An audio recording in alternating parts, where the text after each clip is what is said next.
Good evening. Good evening, everyone. Greeting from Hey Foodie to one and all present here today. I, Aditi from Hey Foodie, and we have Mr. Ramveer Tanwar joining us on our very own healthy chat show. We all welcome you, sir. Thank you. He is the founder of Welcome, sir. He is the founder of NGO Play Earth, is an environmentalist and TEDx speaker. Sir, you can you please on your camera. Sorry. Yeah. He has been passionate about water conservation since his student life. During his graduation, he started a campus in Jal Chaupal in Gautam Buddha Nagar, district of UP, bringing people to conserve water and to save natural resources like pond and lake. He has been appointed as a district coordinator of the Bhujal Sena initiative by the government of UP. He has also received multiple awards for the exceptional work in the regeneration of water bodies. Both national and international media has published hundreds of articles about his efforts and initiatives. He has also received international awards, including Shining World Protection Award from Taiwan with grant of USD 10,000. Thank you. Now further, Dedipya will continue the session. Thank you, Aditi. Hello, sir. Am I audible Hello. and visible? Yes, yes, Okay, so shall we start? sure. Okay. So, good evening, everyone. I'm Dedipya. I extend a very warm welcome to each one of you for attending today's healthy chat with Hey Foodie. So, before we start, I would like to tell you in brief what Hey Foodie is all about. So, we are a food tech company which is trying to create an awareness amongst the millennials and especially between the students through subscription service and nurturing them for a better future with healthy, hygienic, fresh food and reminding them of their maa ke haath ka khana. So we provide a medium through which people can inculcate healthy eating habits on their day-to-day life and hence they are made of aware of its importance. So I would like to start today's session by asking you that, sir, we saw that like you are a pond man of India. Like I saw your posters. So I would like to ask you about the history of pond man of India. Like how did you become that from a common man? Sure, Deepaya. Actually, first of all, I would like to thank you to all your team.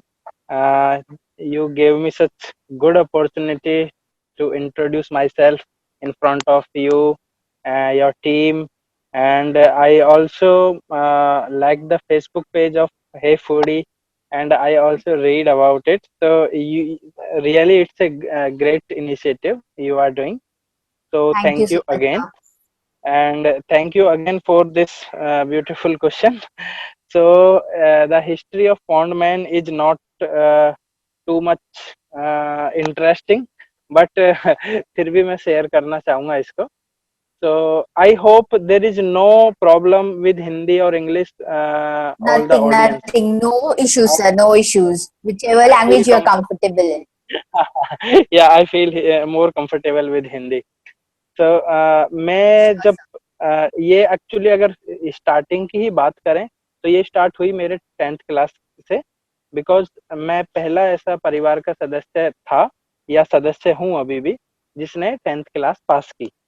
तो क्योंकि और सारे मेरे हम 5 भाई बहन हैं और मम्मी पापा और भी बड़ा परिवार है, तो मैं ऐसा अकेला सदस्य था जिसने 10th क्लास पास की. अदरवाइज सब 8 तक 9 तक, क्योंकि उतना ज्यादा मोटिव नहीं था. सबको ये था कि खेती बाड़ी करनी है तो ज्यादा पढ़ेंगे तब भी खेती बाड़ी करनी है, कम पढ़ेंगे तब भी खेती बाड़ी करनी है, तो किसी ने उतना रिस्क लिया नहीं.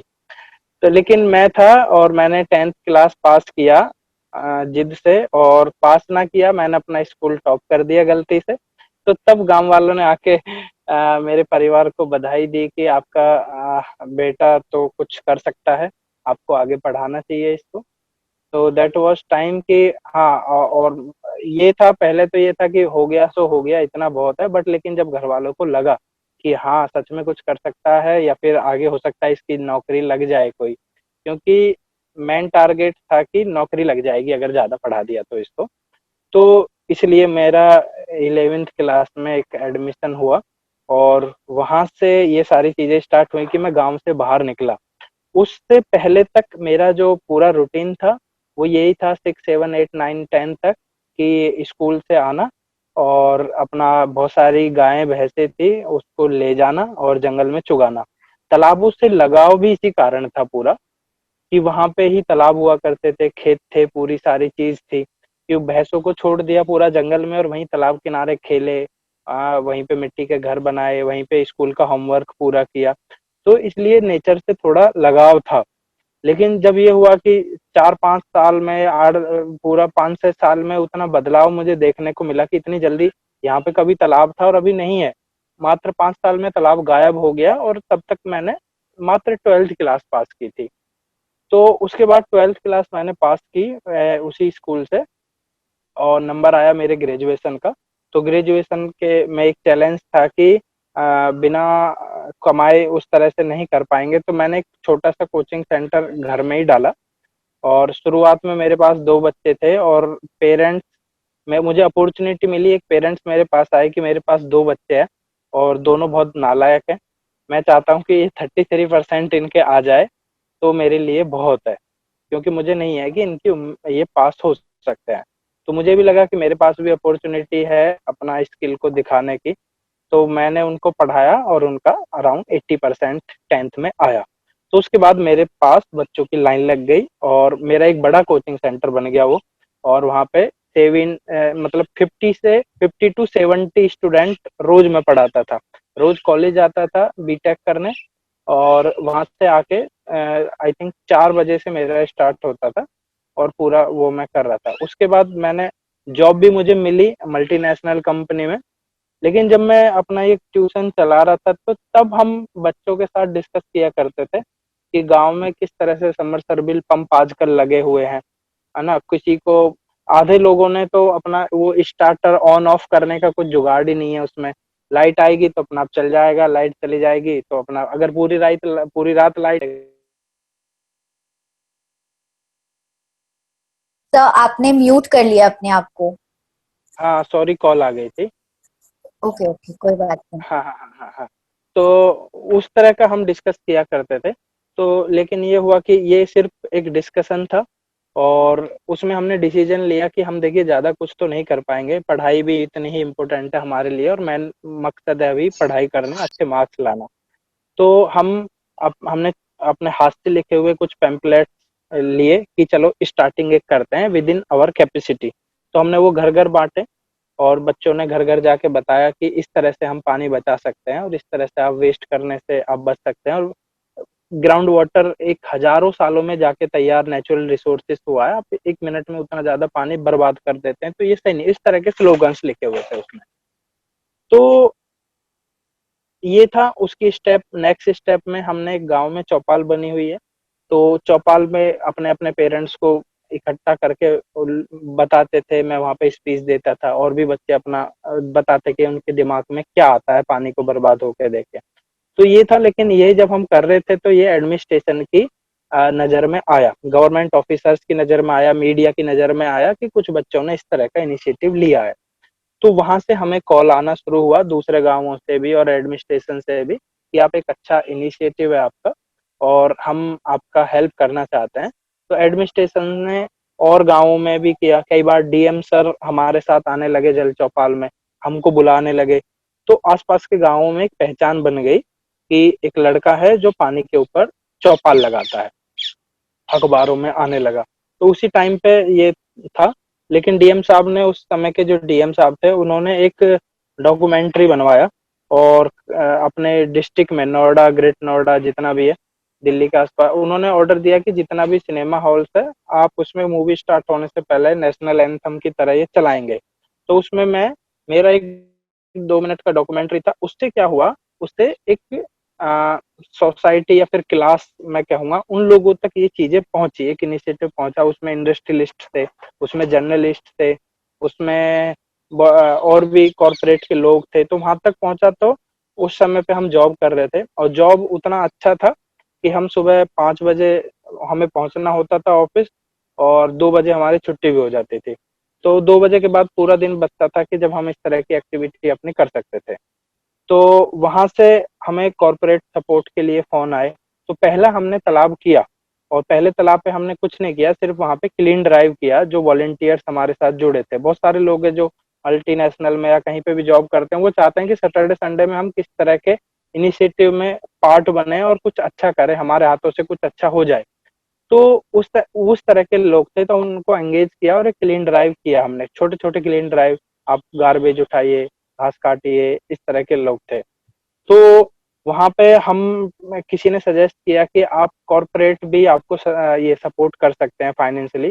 तो वहां पे हमने एक पीपीटी बनाई और कॉर्पोरेट के जाके प्रेजेंटेशन दिया जब भी टाइम मिलता था। तो फाइनली हमें 5-6 महीने बाद एक कॉर्पोरेट मिला। उन्होंने बहुत छोटी सी अमाउंट, लगभग 2.5 लाख रुपए अमाउंट थी वो। तो उन्होंने कहा कि ये अमाउंट है, अगर आप इसमें कुछ अच्छा चेंज करके दिखा सकते हैं तो हम आपको फिर सपोर्ट कर सकते हैं इन फ्यूचर। तो वो एक अमाउंट थी, उससे हमने किया और उनको बहुत अच्छा लगा। उसी पॉन्ड के लिए गवर्नमेंट ऑफिसर्स ने अराउंड 30 लाख रुपए का बजट बनाया हुआ था, और हमने वो 2.5 लाख रुपए में कर दिया, क्योंकि उसमें लोगों का भी सपोर्ट था और वॉलेंटियर्स बहुत ज्यादा थे। लोगों ने ट्रैक्टर दिया, टूल्स दिए, तो हमारा बहुत कम कॉस्ट में वो हो गया। वहां के बाद से हमको कॉर्पोरेट सपोर्ट मिलना हुआ।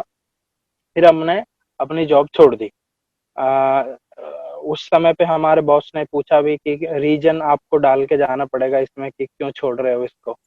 तो हम उसमें हमें कोई रीजन ही नहीं था, हमने कहा बस मन कर रहा है तो छोड़ रहे हैं इसको। तो वो उस समय था। और ये भी था। उसके बाद हमें लगा कि हमारे पास, हम कर तो रहे हैं लेकिन टेक्निकल नॉलेज नहीं है हमारे पास। तो ये अपना गवर्नमेंट एक जॉब के लिए वो होता है, मिनिस्ट्री ऑफ एनवायरनमेंट में हमने वहां पे फॉर्म भरा और हमारा नंबर आ गया। तो सेंट्रल पॉल्यूशन कंट्रोल बोर्ड में हमने लगभग 3 महीने, जो गवर्नमेंट ऑफ इंडिया के एनवायरनमेंट साइंटिस्ट होते हैं, तो वहां पे हमको ट्रेनिंग मिली गवर्नमेंट ऑफ इंडिया की तरफ से। फिर जॉब का ऑफर भी आया, बट हमने सोचा कि ट्रेनिंग मिल गई वही काफी है हमारे लिए। तो उसको फिर हम अपने तालाबों पे इम्प्लीमेंट करने लगे, साइंटिफिक नॉलेज को। तो उसके हमें गवर्नमेंट ऑफ इंडिया से ये एनवायरमेंटलिस्ट का और टेक्निकल एक्सपर्ट का एक सर्टिफिकेट भी मिला, जिसके बिहाफ पे हम कहीं भी जॉब ले सकते थे, कहीं पे भी किसी भी एनवायरमेंट रिलेटेड मिनिस्ट्री में या गवर्नमेंट डिपार्टमेंट में जॉब भी कर सकते हैं। तो लेकिन हमारे लिए बेनिफिशियल हुआ कि हम एक टेक्निकल एक्सपर्ट बन गए तालाबों के बारे में, पॉल्यूशन के बारे में, इस तरह के। और उसको हम अभी उस पे अपने ग्राउंड लेवल पे यूज कर रहे हैं उन सारी चीजों को। तो ये था। और उसके बाद से कॉरपोरेट्स ने, हम बढ़ते गए, तालाब किया, एक किया, दूसरे कॉरपोरेट। तो पहले था स्टार्टिंग में कि हम कॉरपोरेट को अप्रोच करते थे, बट फिर वो टाइम आ गया कि कॉरपोरेट ने हमको ढूंढना स्टार्ट किया, क्योंकि हर कॉरपोरेट को लगता है कि उनका पैसा अगर कहीं सही जगह इस्तेमाल हो जाए तो वो बहुत अच्छी बात है। तो अभी हमारे साथ इंडियन ऑयल है, एचसीएल है, एशियन पेंट है, स्लीप वेल है। तो इंडिया के अच्छे अच्छे कॉरपोरेट जुड़े हुए हैं, वो हर साल स्पॉन्सर करते हैं कुछ पॉन्ड्स। हम उनके पैसे से पॉन्ड्स को रिवाइव करते हैं, उनको एक सस्टेनेबल मॉडल बनाने की कोशिश करते हैं। और ये जो पॉन्ड मैन ऑफ इंडिया का नाम है, ये पूरी तरह से मीडिया ने दिया है। उन्होंने आर्टिकल में लिख लिख के अब गूगल पे सर्च करते हैं तो मेरा नाम आने लगता है। तो ये था, that is history of pond man only. Awesome awesome, like आपने एक छोटी सी लाइक जो कोशिश शुरू करी है, आई होप कि ये चीज और आगे जाके और ज्यादा लोग आपके साथ जुड़े, लाइक जो हमारे दर्शक होंगे वो भी इस चीज में आए। I will like personally believe कि मैं खुद भी इस चीज में आना चाहती हूँ, and I will definitely contact you for this sir. Most welcome. So sir, as we saw, like ये सारी चीजें तो हो गई, हमने अभी सुना है कि आप फाउंडर हो एक एनजीओ के, से अर्थ के नाम पे। तो आप उसकी जर्नी आप बता सके तो it will be a good luck for us, like it's a good देखिए, थिंग। अच्छा, देखिए, जब आप कॉरपोरेट्स के साथ, गवर्नमेंट के साथ काम करते हैं, तो बहुत सारे टेक्निकल चैलेंजेस होते हैं कि आप कहीं पे अपने आप को इंडिविजुअल नहीं दिखा सकते। अगर आपके पास एक टीम है तो आप नहीं कह सकते आप मुझे रामवीर तंवर को आप फंड दे दीजिए, नहीं देंगे। वो एक सिर्फ एक किसी ऑर्गेनाइजेशन को ही कोई सपोर्ट कर सकता है। तो ये सारी चीजें पता चलने के बाद हमने, पहले हम एक जो पुरानी ऑर्गेनाइजेशन थी उसका पार्ट थे, बट फिर हमने एक अपनी ऑर्गेनाइजेशन, एनजीओ एंड कंसल्टेंसी, दोनों अपना रजिस्टर करा लिया। तो दोनों शेयर्स नाम से, ये shares executors and shares trust. तो अब इसकी हेल्प से हम वो सारे काम करते हैं। और इसमें भी अगर कोई है तो हमारे कुछ एनजीओ पार्टनर्स हैं, तो हम उनके साथ पार्टनरशिप करके प्रोजेक्ट को एग्जीक्यूट कर सकते हैं। Yes, sir. Yes, sir. Absolutely. Like, it's awesome to hear your story, sir. It's inspiring a lot. So, sir, you are on a foodie show. तो अब अगर आप खाने के शो पे आए हो और खाना की बात ना हो, ये तो अधूरी हो जाएगी चीजें ना। बिल्कुल। तो are you foodie? Like, are you passionate about cooking? या मैं कुकिंग का पैशनेट तो नहीं हूँ, बट मैं खाने का पैशनेट हूँ। मैं जब भी मौका मिलता है मुझे, अगर सप्ताह भर में अगर पूरा एक भी दिन, या फिर मैं अभी भी लगभग रोज 15 से 20 घंटे काम करता हूँ। और ये होता है कई बार कि 2-2 दिन तक सोना नहीं मिलता, जब आपके एक साथ 5 जगह काम चल रहे हो और आप एक ही पर्सन हो जो रेस्पॉन्सिबल हो। कोई भी गलती होगी, कॉर्पोरेट आपको ही पकड़ेगा, गवर्नमेंट आपको ही पकड़ेगी। तो वो होता है, तो कई बार सोना भी नहीं मिलता। लेकिन अगर सबसे ज़्यादा जब भी मुझे टाइम मिलता है, तो मैं सबसे ज़्यादा एक अच्छा सा रेस्टोरेंट ढूँढता हूँ वहाँ पे, और अपनी मनपसंद की कुछ चीज़ें जैसे राज कचौरी हो गई, और बहुत सारी चीज़ें हैं, एक सोया चाप मुझे अच्छी लगती है, तो और पराठे अच्छे लगते हैं। तो इस तरह के मैं जाके और पहले खाता हूँ तसल्ली से, जब कुछ काम करता हूँ। तो सर, आपको मतलब रेस्टोरेंट का खाना ज्यादा पसंद है या घर का खाना ज्यादा पसंद है? देखिए, घर के सामने तो हम रेस्टोरेंट को के खाने को कंपेयर नहीं कर सकते, ना क्वालिटी में, ना टेस्ट में, क्योंकि वो होता है। बट आप कब तक के घर का खाना खाते रहेंगे? आपको एक टाइम आता है कि बाहर के खाने का मन करता है। तो क्योंकि घर पे आप बहुत सारी चीज़ें हैं, डिशेज़ वो उस तरह से नहीं बना सकते। लेकिन खाने के लिए हमने एक चीज़ें की है। अभी एक तालाब है, एक गाँव है नैनखेड़ी। हमने आज से 3-4 साल पहले उस गाँव में पॉन्ड रिवाइव किया था। तो पॉन्ड रिवाइव होने के बाद उसमें बोटिंग क्लब बना, और बोटिंग क्लब के बाद चीज़ें बढ़ने लगी, तो हमने वहाँ पे एक योगा सेंटर, मेडिटेशन सेंटर, तो वो इको टूरिज्म की तरह बन गया। तो अभी वहाँ पे लोग बाहर से विजिट करने आते हैं, बोटिंग करते हैं, वीकेंड पे रुकते हैं। तो हमने काफ़ी लोगों ने हमें ये फीडबैक दे के गए कि अगर हम मान लो बाहर से, विदेश से आ रहे हैं, या यहाँ से भी आ रहे हैं, दिल्ली गुड़गांव से आ रहे हैं हम वीकेंड पे, तो और आप हमें वही खाना खिला रहे हैं, आप मटर पनीर खिला रहे हैं, आप कुछ भी खिला रहे हैं, तो ये खाना तो हम वहाँ पे खा ही रहे थे। हम अगर गाँव में आए हैं, रूरल में, तो हम चाहते हैं कुछ हमें अच्छा मिले, क्वालिटी मिले और ज़हर मुक्त मिले, जो कि हम शहर में नहीं मिल पाता है हमें। तो उसके बाद हमने डिसाइड किया कि हमने वहाँ पे 10 बीघा से ऑर्गेनिक फार्मिंग स्टार्ट की, सारी सीजनल वेजिटेबल्स गाँव के लोगों की हेल्प से। और वहाँ पे हमने ये ऑर्गेनिक फार्मिंग, जो भी आएगा, हमारा टूरिस्ट आएगा, कोई भी वीकेंड में आएगा, तो हम उसको वही खाना खिलाते हैं। दूसरा, उसके जो बर्तन होते हैं पूरे, वो मिट्टी के बने हुए होते हैं, चाहे वो, और पत्तल होती है जो पत्तों से बनती है, और एक होता है गिलास है, वो मिट्टी का गिलास होता है, चम्मच है, वो मिट्टी के चम्मच है पूरा। और वहाँ पे हमने कुम्हार का चाक भी रखवाया। तो इस तरह का एक हमने वहाँ पे इको टूरिज्म को वहाँ पे बढ़ावा मिला, और अब गाँव वालों की इनकम उसी से आती है। लोग वहाँ पे जाते हैं, कुछ चीजें। दूसरा, इस बार जब लॉकडाउन हुआ, वही टाइम था आम का, कच्चे आम का। तो उनका कच्चा आम बेच रहा था मात्र 5 रुपए 6 रुपए किलो। तो गांव वाले बड़े परेशान थे, क्योंकि मार्केट बंद है और आम आंधी की वजह से टूट बहुत रहा था, तो उसको बेचे कहाँ। तो हमने उनको इस बार सजेस्ट किया कि आप जितना भी अचार डाल सकते हैं, मात्र आम का ना डालें, जितनी भी आपके पास चीजें हैं, जितना डाल सकते हैं आप डाल लीजिए। आपको मैं श्योरिटी दे सकता हूँ, कोई नहीं खरीदेगा आपका अचार, तो मैं अपने रिस्क पे खुद खरीद लूंगा उसको, बट आपको लॉस नहीं होने दूंगा। तो उन्होंने लगभग 1000 किलो अचार उन्होंने बनाया, गांव वालों ने। मतलब 1-2 परिवार ही एग्री हुए इस बात पे, और उन्होंने ये अचार बनाया, और हमने उनका अचार पूरा वो खरीद लिया। खरीद के हमने फेसबुक पे डाला, कई चीजों पे डाला, तो उनको उतने ऑर्डर आए कि उन्होंने वो पूरा अचार उनका बिच गया। और उसमें डिफरेंट, लाइक आम का अचार है, नींबू का है, करेले का है, जो भी चीजें वहाँ पे हो सकती हैं। तो उनकी उस तरह के सारे अचार उनके बिच गए, बल्कि उनको फिर से अभी डालने पड़ रहे हैं। लाइक करौंदा भी वहाँ पे थोड़ा होता है, तो करौंदे का अचार भी उन्होंने बनाया। तो वो उन्होंने काफी अच्छा टेस्ट लगा। तो हमने शहर में जितने भी हमारे जानकार लोग थे, उन तक सैंपल के लिए पहुंचाया हमने आधा आधा किलो। लेकिन उनके ऑर्डर आए कि हम, हमारे रिश्तेदार भी मांग रहे हैं, ये है, तो 5-5 किलो, तो उनका पूरा लगभग अभी तक 1200 किलो अचार उनका उस परिवार, एक दो परिवार का बिक चुका है पूरा, और उन्होंने फिर से अब अचार बनाना शुरू किया है। तो इस तरह का हम चाहते हैं कि जो भी खाना हो वो थोड़ा सा ऑर्गेनिक हो, उसमें इस तरह के केमिकल्स ना हो, तो वो ज्यादा है, और इसलिए हमने गांव में ये स्टार्ट किया है। Awesome sir, awesome. तो सर, हर किसी के बचपन का कुछ ना कुछ मेमोरीज होता है खाने को लेकर, तो आपकी कुछ मेमोरीज हैं ऐसी?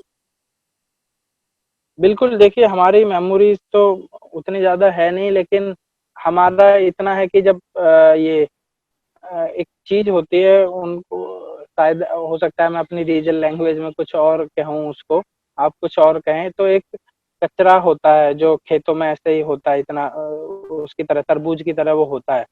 तो हम जैसे उसको जब अपना भैंस लेके जाते थे जंगल में, तो वो ऐसे ही जंगल में मिल जाता है कहीं पे भी हुआ, तो उसको तोड़ के लाते थे हम, और उसकी फिर सब्जी बनती थी।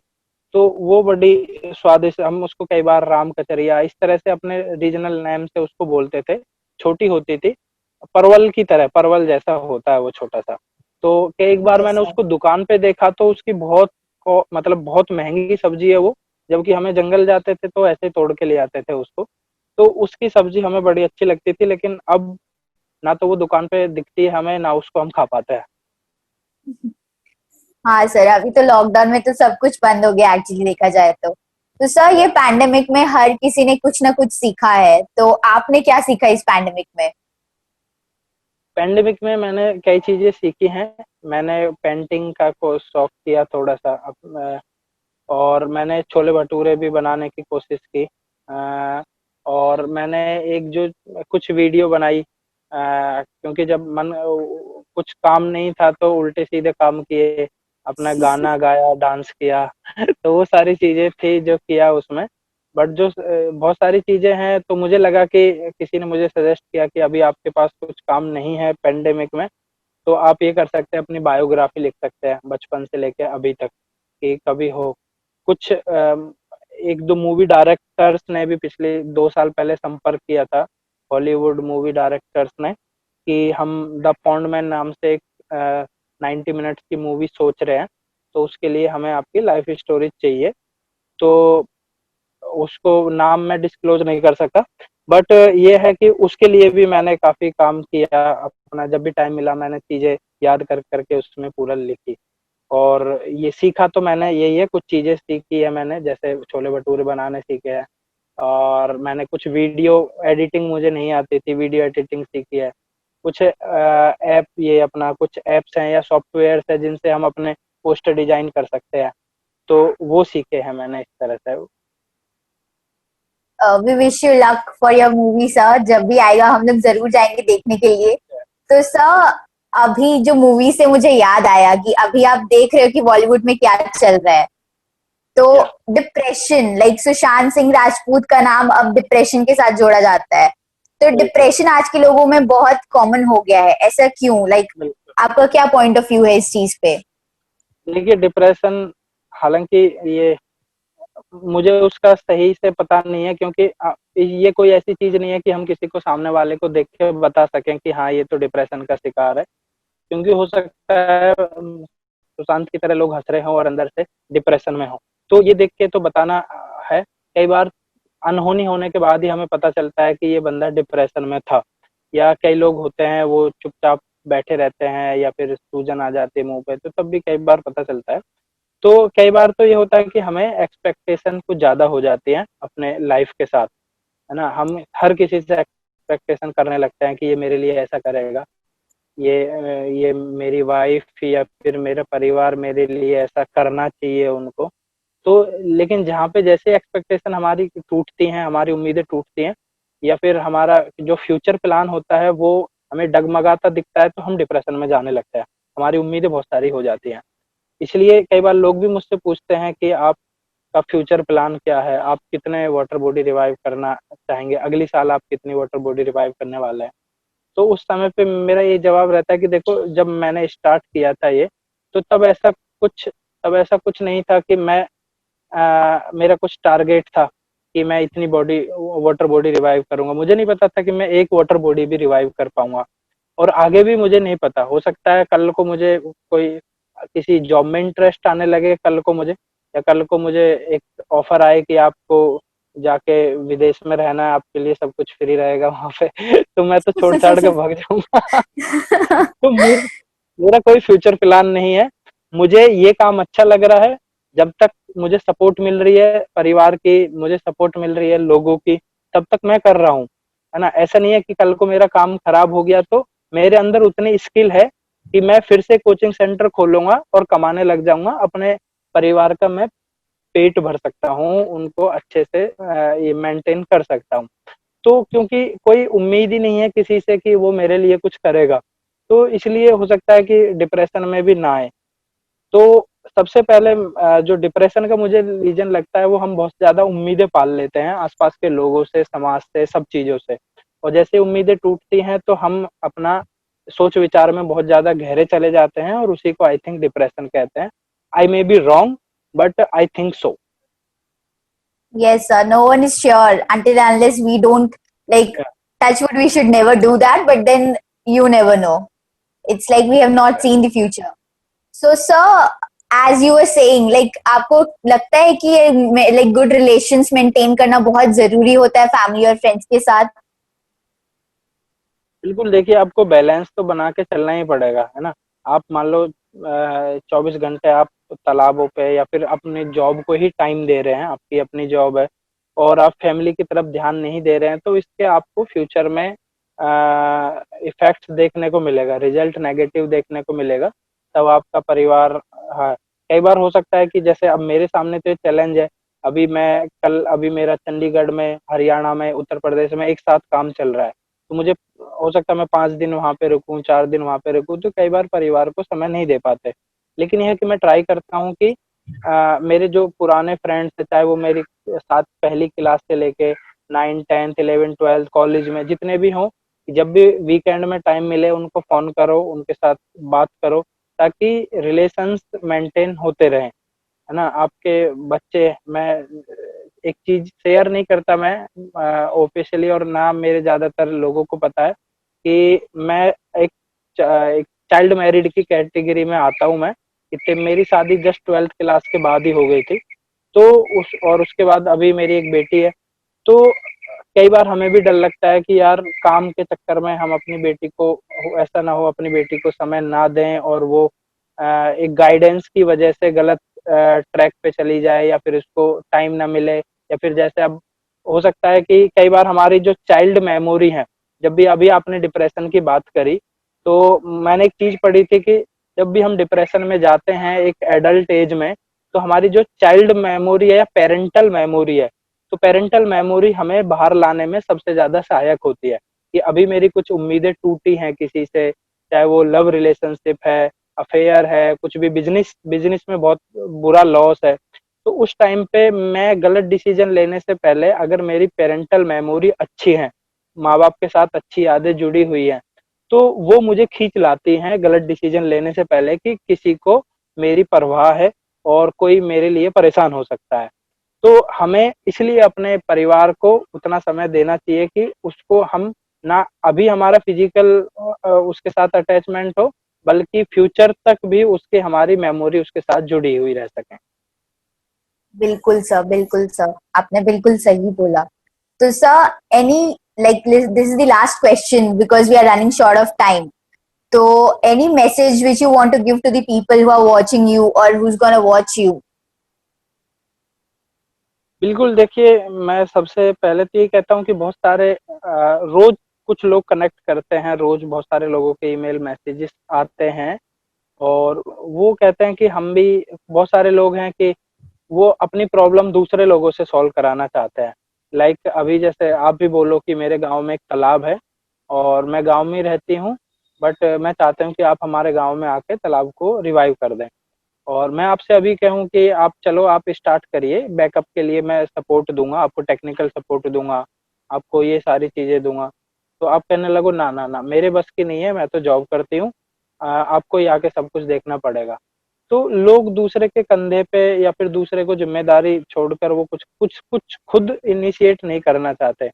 दूसरा, कुछ लोग सोचते हैं कि जब एक ये रामवीर की तरह हमारे पास एक बड़ी टीम हो जाएगी तो हम कुछ सोशल इनिशिएटिव लेंगे। एक अच्छा, बट ऐसा नहीं है, प्रैक्टिकली ऐसा पॉसिबल नहीं है। आपको शुरुआत अकेले को करनी पड़ेगी, टीम सारी बाद में बनेगी। ऐसा किसी के साथ नहीं हुआ कि पहले टीम बन गई और फिर उसने शुरुआत किया। पहले आपको शुरुआत करनी पड़ेगी, फिर आपको एक जैसी सोच वाले, ये सिमिलर सोच वाले लोग आपके साथ अपने आप चुंबक की तरह चिपकते चले जाएंगे, क्योंकि लोग हमेशा अपने आप को पूरा करना चाहते हैं। लोग आधे हैं, लोग अधूरे हैं। लोग चाहते हैं कि मेरी जैसे सोच वाला कोई मिले। आप अचानक से, हम किसी के दो मेट्रो में हैं और मेट्रो में कोई मिला और हमने आधा घंटे बात की, और अचानक से वो कुछ ही दिन में हमारा बेस्ट फ्रेंड बन जाता है, क्योंकि हमारे क्या हुआ, हम अधूरे थे, वो अधूरा था, और जो भी था नेगेटिव पॉइंट मिले और हम बिल्कुल, हमें लगा कि हाँ ये बिल्कुल मेरे जैसा है।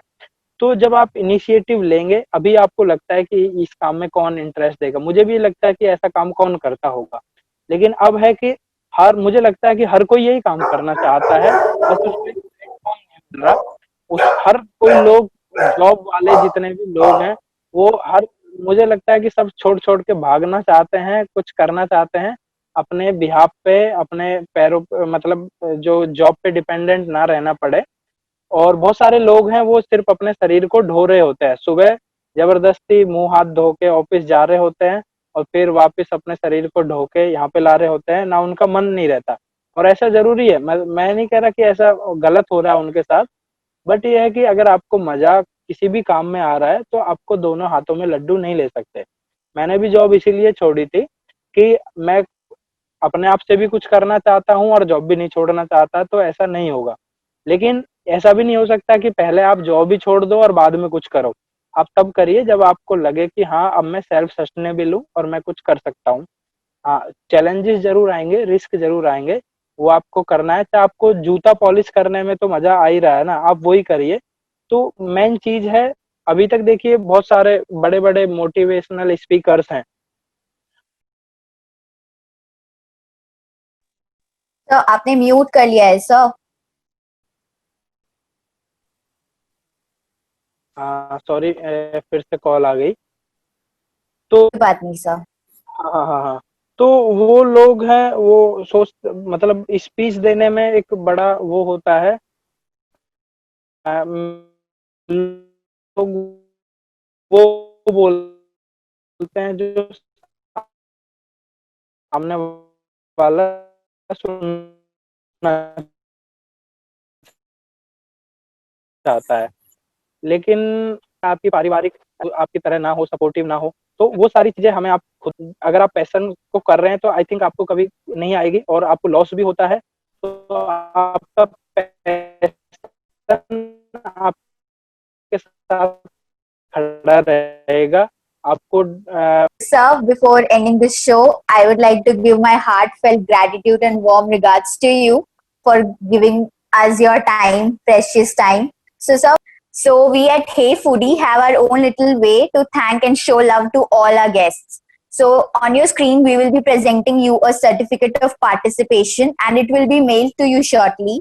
So please accept it on thank you. behalf of the entire Hey Foodie team. Sure sure, my Himanshu, pleasure.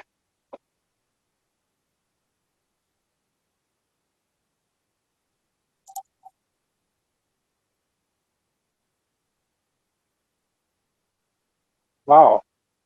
I hope you like it, sir. Yeah it's too good. Thank you so much, sir. So, sir, if you would like to show this interview to your loved ones, please share through our YouTube page. And to know more about Hey Foodie, please do visit our social media pages. Sure sure sure, and sir I share it sir on my मैं एक Facebook बात page. बोलना चाहूंगा। Hello. जी जी हिमांशु भाई। जी sir.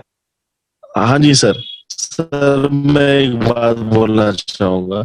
You are not only the government of India, you are the icon of India. We are really thank honoured you. And delighted. Thank you sir, thank you so much. Thank you so much sir. And I hope everyone gets inspired after watching this chat show, sir. Yeah, I think my friends and loved ones will like it, and you can do one thing that many students are doing internship with me, or not from India only, but last year कुछ Italy से भी बच्चे आए थे जो internship करने आए about rural development, pond restoration, like that. So you can refer anyone if anyone want to do internship in environment sector or like this, if they like, so they can join us because it also help us. वो हमारा documentation में help कर सकते हैं, वो भी सीख सकते हैं और उनसे कुछ हम सीख सकते हैं, वो कुछ हमारी हेल्प कर सकते हैं. इससे हमारा ये है कि हम मेरे पास अभी भी कुछ ये पेड है, वॉलंटियर्स भी हैं, आर्किटेक्ट है, सिविल इंजीनियर्स है, सब है. बट आई थिंक जो इंटर्नशिप करने आते हैं, बहुत सारी चीज़ों को, एसी रूम को छोड़ के, एसी क्लासेस को छोड़ के अगर कोई धूप में खड़े होने के लिए तैयार है, तो आई होप कि वो उनके अंदर एक पैशन है और वो कुछ फ्यूचर में फिर एनवायरनमेंट के लिए कुछ रेप्लिकेट करना भी चाहेंगे. क्योंकि होता क्या है आजकल, मैं काफ़ी यूनिवर्सिटीज़ में और आईआईटी या जेएनयू में लेक्चर देने जाता हूँ, तो बहुत सारे बच्चे ये वेटलैंड्स पे, पॉन्ड्स पे पीएचडी की थीसिस लिख के बैठे हुए होते हैं और वो कभी एक भी पॉन्ड पे उन्होंने विजिट नहीं किया होता.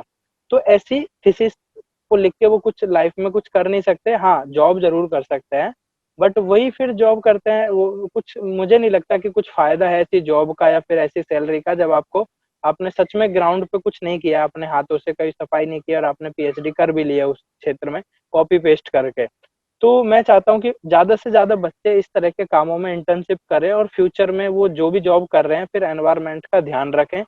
कोई भी काम करें वो इस तरह से करें कि उसमें वाटर बॉडी को या एनवायरनमेंट को नुकसान ना पहुंचे. बिल्कुल सर, बिल्कुल. आई होप मैं खुद भी ये चीज करूंगी. बहुत जल्दी मैं आपके पास आती हूँ इस चीज के लिए, एंड आई मेक श्योर कि बाकी लोग भी इस चीज से इंस्पायर हो जो मेरे आसपास में हो. Thank you so much, sir. Thank you so much for joining and cooperating with us again. Thank you very much. Thank you all of you. Thank you all of you. Thank you, sir. Namaskar.